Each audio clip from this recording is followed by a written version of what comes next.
Greetings in the name of His Majesty, Earth's rightful ruler, King Jesus. We have just lost the Queen, and I saw a clip.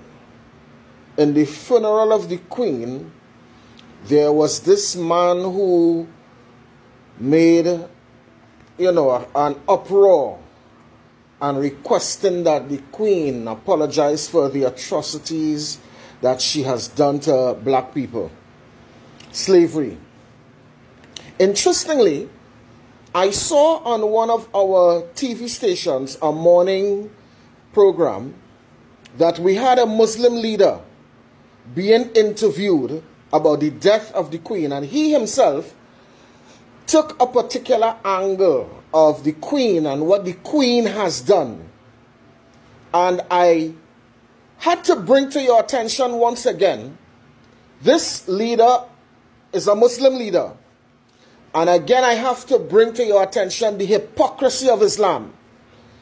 Because I did a video and I said, before we get reparations from the white man, we need to get reparations from the Muslim, because the Muslim, they are our original slave masters. They are the first to enslave Africans.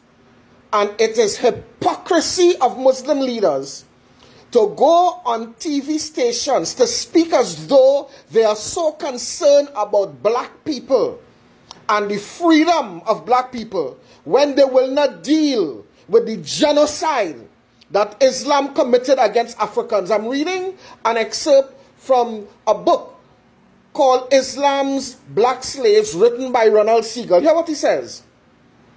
This is a simple narration, an overview. It says, Ronald Siegel reveals for the first time the numbers involved in this trade. But that is not what I wanted to read. Islam Black Slave also examines the continued denial of the very existence of this sector of the black diaspora. Although it survives today in significant numbers, and in an illuminating conclusion, Siegel addresses the appeal of Islam to African American communities and the perplexing refusal of black Muslim leaders to acknowledge black slavery and oppression in present-day Mauritania and Sudan. A refusal. I want to end. Professor John Alembila Azuma, commenting on Islam. He said the success of Mohammedan Islam in deceiving, misinforming, deforming, and contorting both history and reality over a period of almost 1400 years has been astounding.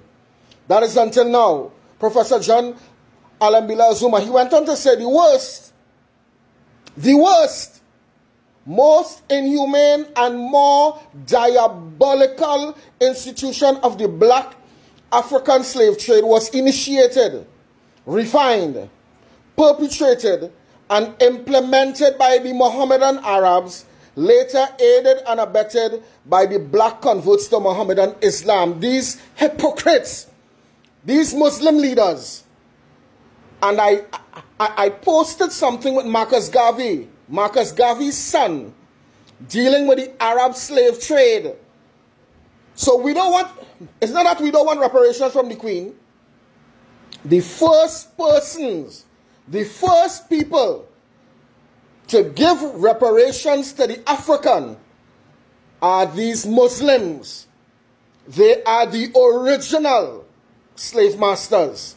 And up to today, they're saying the Queen would not apologize. No Muslim leader have publicly stood and admit they embellished their history. As John Alembila said, they contort, they lie, and continue to lie about the genocide they have committed against African people.